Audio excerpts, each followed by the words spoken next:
property matters. Made better by Better Bond.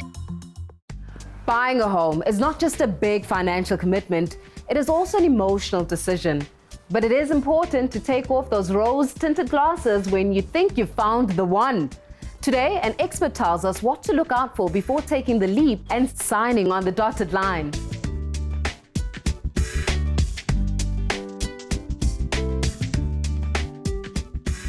Natasha, welcome. Please do tell us, what is the most important thing to consider when buying a new property?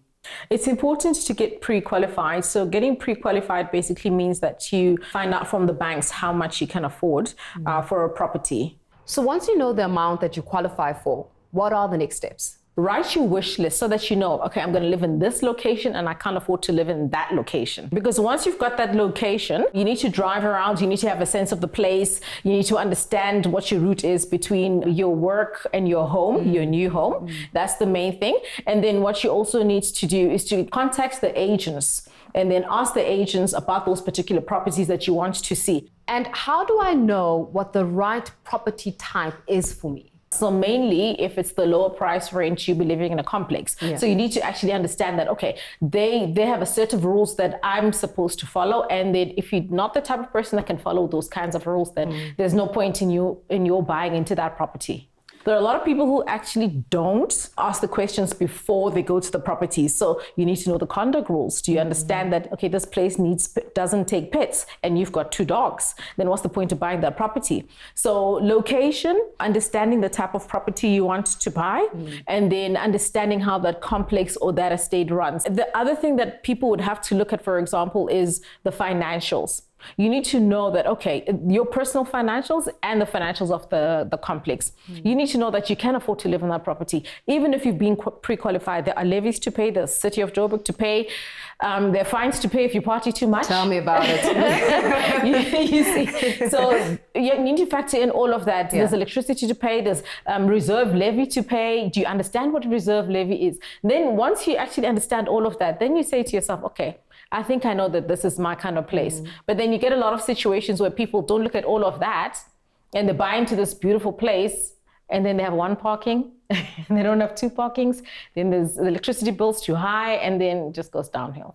Now, some people solely rely on online searches, particularly during this time of the COVID-19 pandemic, where it's a little bit precarious to go to people's homes. Would you say that online searches are a good idea or a bad idea? To some extent, they are a good idea because that's the first place where you're going to be searching for a property. And then you match that wish list to that property and then you decide to go and view the property. You should view the property, actually, before you make a decision, because it's one thing to look at the property online and it's another thing to hear the agent telling you about the property, but then it's the main thing to actually go and view the property because there are certain things that you need to go and inspect in that property. And lastly, as we wrap up, what would you say is that most important advice that you would give to first-time home buyers? When the first-time home buyers go and view the property, there are certain questions that they need to ask. Now, they will obviously view that property with their naked eye. However, they do need to ask for the property condition report because in that report, everything that is wrong or right with that property will be stated as far as the owner knows. The next thing that you need to ask for is the set of conduct rules because you need to go over those conduct rules. Generally, the conduct rules will give you an indication of the type of place that you're going to be moving into. You would also need to ask for the levies and the property rate statements. Those will give you an indication of the monthly costs for that property that you would need to pay. Thank you, Natasha. I can safely say I know now much more than I knew yesterday. Well, falling in love with your dream home is not a bad thing, but don't let it cloud your judgment when it comes to assessing the property.